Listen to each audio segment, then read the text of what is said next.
Hi, and welcome to This Week in East Brunswick, the township's news and information program. This week was Graduation Week in East Brunswick, with over 600 high school seniors receiving diplomas Monday at J. Doyle Field. Smaller, but no less important for the graduates, was Adult Education Graduation, held last Wednesday at the high school library, where G.E.D certificates were awarded.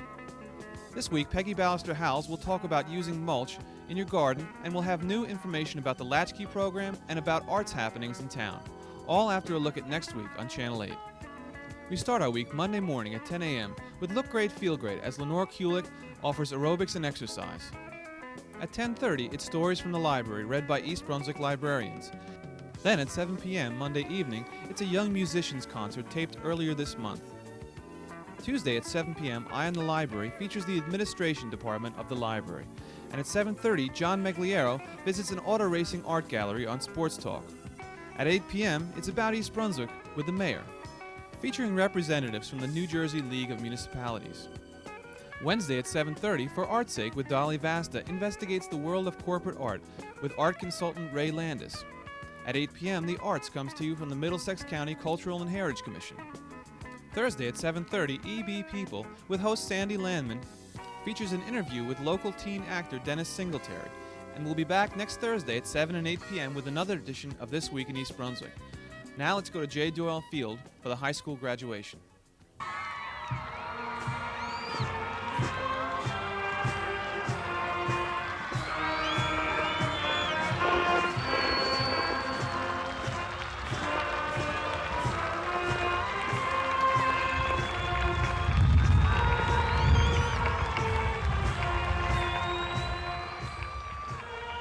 This past Monday, commencement exercises for the class of 1988 took place at J. Doyle Field at the East Brunswick High School.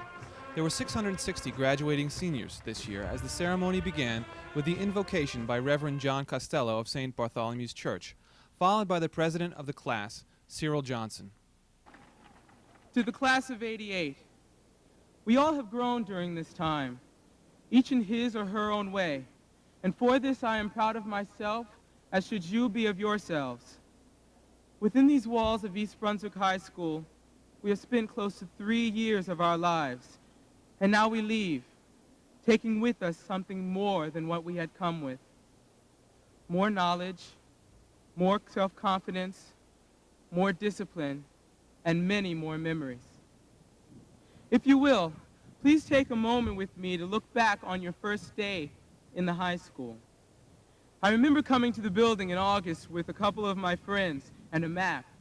We walked around trying to get used to the maze of hallways so we wouldn't look too much like sophomores in September.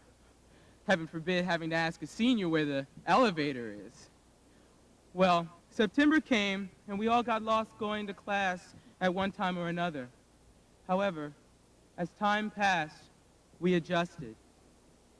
Now, those of you who are going to college, and especially those of you who are not, the day has come when you must move from your present homes out into the world to begin a life of your own, much larger than any high school hallway, and probably much darker too.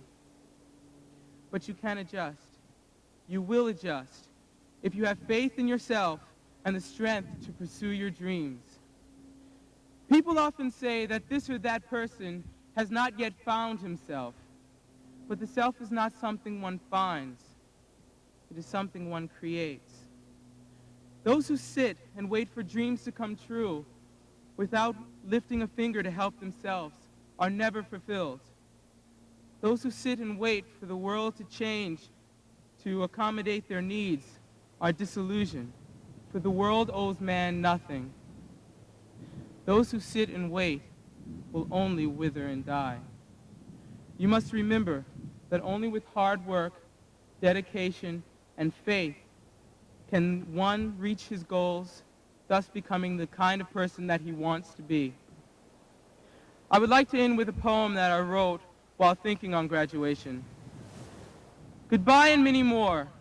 My boat is leaving now, and I shall never be touching the shore. I've burned the ropes and I've sewn the sails. Now I must be sailing on. Don't wave goodbye. Goodbyes are lasting. Nay, so long, for they are unsure. just be silent and hold fast to the dreams. If the world be round, may we meet again. But the sun is dawning and the east is calling. If the world be round, may we see again. But no one has ever sailed past the horizon, only to those standing on shore. Let me sail past the horizon and fulfill our dreams. Good luck, all of you, and you will have a nice life.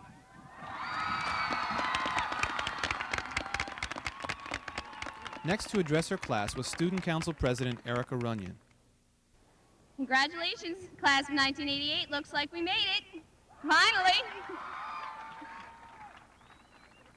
Before I start, I want to thank a few people that every graduate probably wants to thank. First of all, I want to thank the teachers for caring and giving their time to each and every one of us. I think they deserve a big round of applause.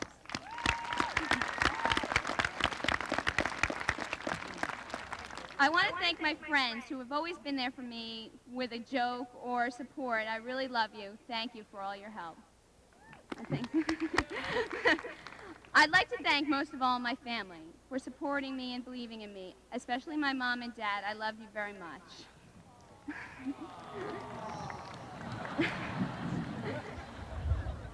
When I think of graduation, one word comes to mind. No, it's not parties or beach balls.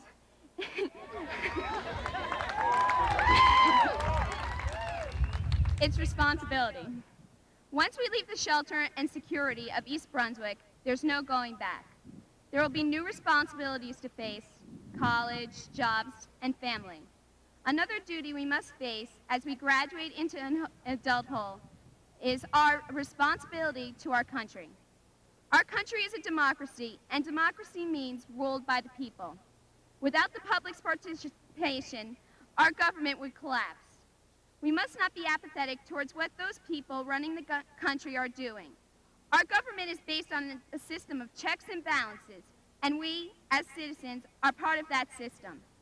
It is not enough to merely elect our representatives. We must watch them like hawks, making sure they do not abuse their power. For if we allow the government to go on checks, it would end up controlling us instead of us controlling it. We would endanger all the rights and privileges that are so important to us. Now, there are many ways that we can get involved without running out and announcing our candidacy for president. First, and most obvious, is to vote. In the last presidential election, only half of the voting public turned out to vote. Turnout is even less in state and local elections. The trend in the United States is to take the right to vote for granted. Meanwhile, many people around the world, such in countries as Chile, the Philippines, and South Africa, have given their lives in the struggle for suffrages. Most of us are 18, and we have been given an election filled with candidates that are always in the news. Examine the candidate's stance on the issues and vote for who you think would best represent you. Don't vote for a candidate because he wears nice ties or his buttons are in your favorite colors. The next president will have a big effect on your future, so choose, and choose wisely. Once you elect your representatives, don't forget about them. Keep in touch with your elected officials. Write or call them when you want something done or you think that they're doing a bad job. Public officials are there to serve you. Make use of them.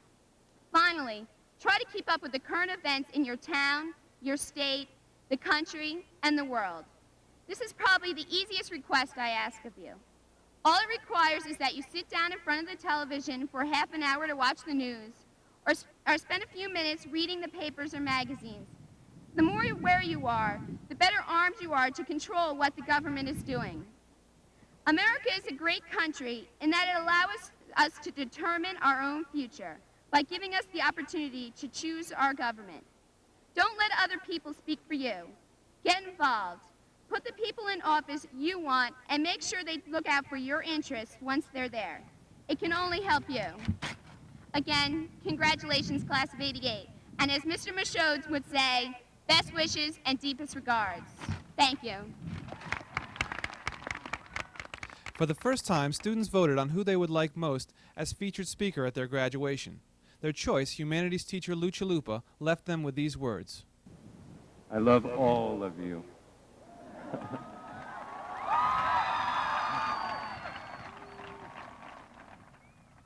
my feelings of the incredible honor that you have bestowed on me by asking me to speak at your graduation is more than I've ever felt.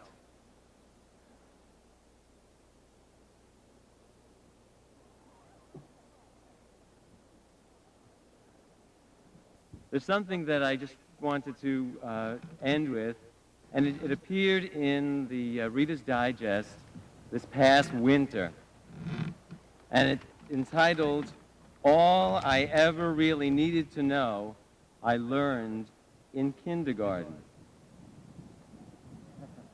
Most of what I really need to know about how to live and what to do and how to be, I learned in kindergarten.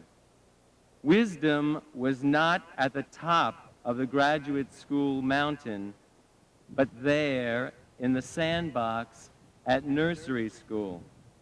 These are the things I learned. Share everything. Play fair. Don't hit people. Put things back where you found them. Clean up your own mess. Don't take things that aren't yours. Say you're sorry when you hurt someone.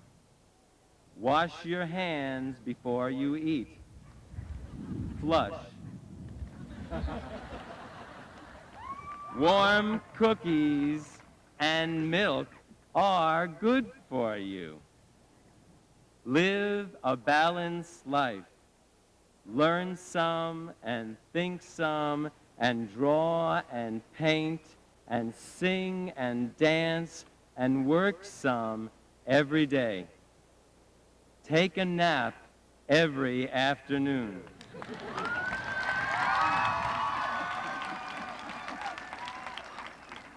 And when you go out into the world, watch for traffic, hold hands, and stick together. Thank you. God bless you all. Superintendent of Schools Dr. Joseph Sweeney recognized students graduating with highest honors and, addressing the last class of his career, recommended to School Board President Dr. David Seiden to graduate the class of 1988.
Hi, I'm Dolly Vasta, Arts Coordinator, and I'm here with Karen Burke, my compadre in crime, for the new summer series that's coming up down at the East Brunswick Community Beach. And the gentleman you just heard wail was Giora Fiedman, known as the King of Klezmer. Okay. Tell me what klezmer really means. Well, I could give you a long explanation of it, that it sure. goes back to King David in the Psalms, but what it really boils down to, it's really Jewish soul music. Uh-huh. And it can be anything from the Hebrew dances and the really heavier Jewish music to Gershwin. I bet you didn't know Gershwin was really klezmer music, or the music of the Gypsies. That could be anything that really kind of was comes guts from within. That's right. Okay. All right. Now, Got he that, leads folks? off, good, he leads off our first concert. That's right. And that's June 26th Correct. at East Brunswick Community At Beach. 7 o'clock. 7 o'clock sharp. Now, what happens if it rains? All right. If we have rain that day, and we're not having that this year, folks. We're just not going to allow it to happen. Last year was the first time. We will go to the East Brunswick Jewish Center on Riders Lane. Now, I know in the brochure it says East Brunswick High School. It is not the high school. Please pass the word along to your friends. In case of rain, it will be held at the East Brunswick Jewish Center. Yes, the congregation was wonderful to us and opened up the temple to us. He's in marvelous. case. I mean, he's marvelous to listen to. I can't wait to see him in person. I know. And it opens up a whole new season for us. After That's that, correct. we've got 6 more concerts, which they'll be hearing from us. Yes, you'll see Dolly and I in the not-too-distant future. Doing some crazy Crazy things. things. That's right. Well, Frack, I'll see Okay, you. you take care. Bye. Bye. Bye. Bye. Hi, I'm Amy Fisher, and I'm the Information Officer for the school system. Tonight I'm in the East Brunswick High School Library for our adult school graduation, and with me is Dr. Phyllis Klugerman, the Director of Adult and Continuing Education. Hi Phyllis, how are Hi, you? Amy. Fine, thank you. Very happy tonight. Tell us what's happening here. We're having our very special GED graduation, and we're really excited. We have a lot of graduates here, ranging in age from 18 to in their 80s, and it's a very special event. That's wonderful. How many students go through this program usually in a year? Well, we had about 100 this year that have gone through. That's wonderful. And how many people are getting diplomas? There are about 34 graduates this year, and there'll be about 26 of them here tonight. Wonderful. And what do you have to do to get a diploma? You have to really want it and come and work very hard, and they have very wonderful teachers that are here to help, and you just have to keep plugging and you get there. Do they have to pay tuition? No tuition, no fees at all. Really, the main thing is the incentive and the willingness to keep coming and keep trying, and for as long as the individual wants to try, our teachers are here to support. If anybody would want to register for the fall, when would they do it? In September? They would do it, yes, and well, in late August. The brochure will go out the middle of August, and they can register anytime after that and start in September. Great. Well, thank you very much. I think we'll talk to some of the graduates now. My name is Teresa Chung. And what country are you from? I came from Hong Kong last June. Oh, and what made you decide to come to school here? Well, you know, when you come to a foreign country, you feel very uncomfortable. you know how I feel, huh? And you thought that somebody is not interested in you or something like that. So I thought I have to go out and get into the society and make some contact with the people. That's wonderful. Did you know any English before you came here? Yeah, I learned something. But it was about 23 years ago. I went to high school though. Yes. But you know, Hong Kong is a British colony, but most of the people are Chinese, and we speak Chinese language every day. Right. So it's difficult when you come here and then you have to think and speak at the same time in English. Yes. It's a problem. My name is Carol Henninger. And how long had you been out of school before you came back? About 14 years. And what made you decide to get your diploma? Well, I have children that are, my oldest one is 13, and I decided, I keep telling him about how important education is until I realized myself how important it is, and I wanted to further my education, so I went to the class. That's wonderful. Did you like it? Did you like the courses? It was very good. The people were very helpful, and the teachers were fantastic. Oh, that's good. Did you find the test hard? Parts. I think it was more nervous than it was hard. I'm David Ferran. And how long had you been out of school before you decided to come back? It's been 13 years now.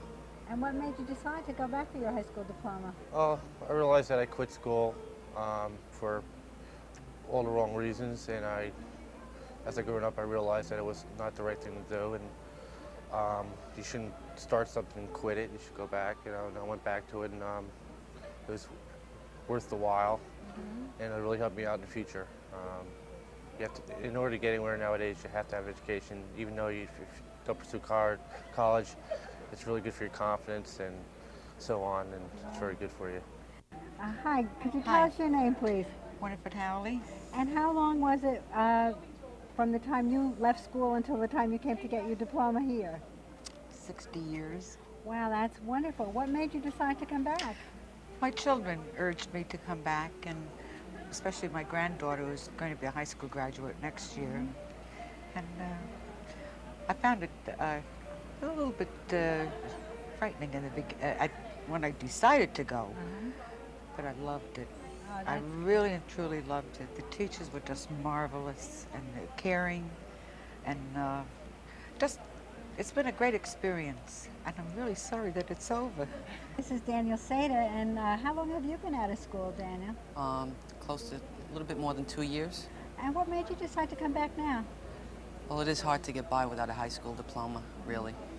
Had you had a job that? Yes, that's what actually pushed me on getting my diploma, because, you know, you can't go very far, like I said before. Right. Now that you have it, are you going to try to take courses in college, do you think? Do you know what you want to do with it? I'm really not sure yet, but I hope I do put it to good use. Did you enjoy the classes here? I did. Sometimes it was hard, but it was worth it. Here we are with Terry Luxembourg, who's the program coordinator. Terry, we've just talked to some of the people who are getting diplomas. They all have interesting stories. Can you tell us about some of the other people who've graduated in the past? Yes, I've been with the program 11 years, and during that time we've had hundreds of people come through the program, probably a total of about 1,000 graduates in that time. We've had a lot of mother and son combinations, and husband and wife last year, and sometimes when people team up, it makes the program that much more interesting for them, and they stick with it. About how long does it take for someone to get through the program? It really depends on the skills they come in with. When people come in, we test them, and if they have weak skills, we recommend a basic skills course first. Sometimes people come in and their reading and math are on a 12th grade level, in which case they just need a little brush up to take the test. But lots of times people come who are very, very bright and who've been out of school for a while, and they just need some practice taking tests. In September, when I made the decision to sign up for this course, I experienced great trepidation. Could I become a student again after so many years? Was formal learning to be too much of a challenge after years of self-education? Tonight, as I stand before you, my heart is filled with pride, because with the encouragement of my family and the help of outstanding and caring teachers, I am a high school graduate. Congratulations to all my fellow graduates. Thank you.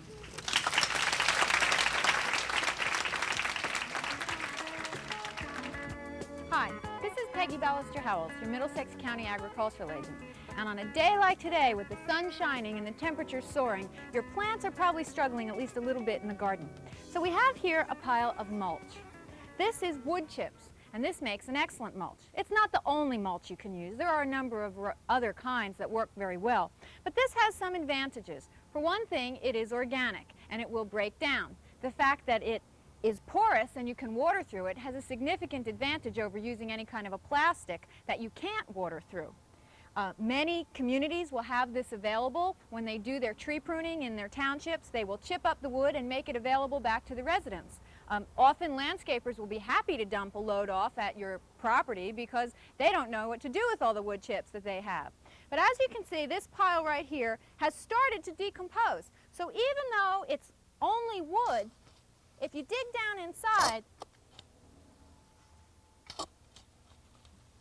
you can see that the consistency changes a little bit. It gets darker, partly because it's wet, and the quality improves. You can see right here that here's a fine wiggly worm that he lives in there. and he helps to break down the pile, and he came into this little pile all by himself. Put him over here for safekeeping. So even though it's wood, it does start to break down. This pile is about a year and a half old. And once it starts to break down, it has another advantage, and that's that it doesn't use up as much nitrogen as it would when it's in its raw, fresh state. So I'm going to shovel some of this into the wheelbarrow, and then we're going to put it down in the front garden.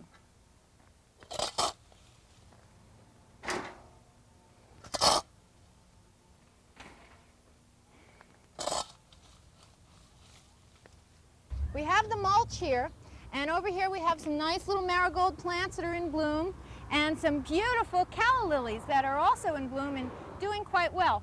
But something I have to point out is that when you're using, especially a wood chip type mulch, you should always put the fertilizer down underneath. And the importance of that is that you want the fertilizer to wash into the ground so it's available to the plants. If you put it on top of the mulch, what happens is the wood chips itself absorbs the nitrogen in order to encourage the breakdown of the wood. So you take these wood chips and you put them on top of the fertilizer, on top of the soil, around the plants, but you don't want to put them too close. You don't want to pile it so close that it's right up against the stem of the plants. The problem with that is that it can cause a little bit of rotting, and you also don't want to encourage slugs to get too close. You want to pile it about 1 inch deep, maybe 1.5 inches, and it makes a nice, pretty, finished look. It'll help to keep the weeds down. It'll help to keep the soil from drying out. Generally is a work saver that looks pretty too. We'll see you here next week in my backyard. The East Brunswick Department of Recreation, Parks, and Community Services has announced a delay in the mailing of pre-registration forms for the proposed school-age child care program slated to begin this fall in 4 township schools. Parents of children in Central, Memorial, Chittick, and Bound Monroe should receive information mailed directly to their homes shortly. All pre-registration deadlines will be adjusted accordingly. The school-age child care program is designed to serve children in grades 1 through 5 in the 4 sites mentioned. These 4 sites are a pilot project. Based on their success, it is the department's desire to expand its services. Information may be obtained by calling 390-6983. That's all for this week. Thanks for watching.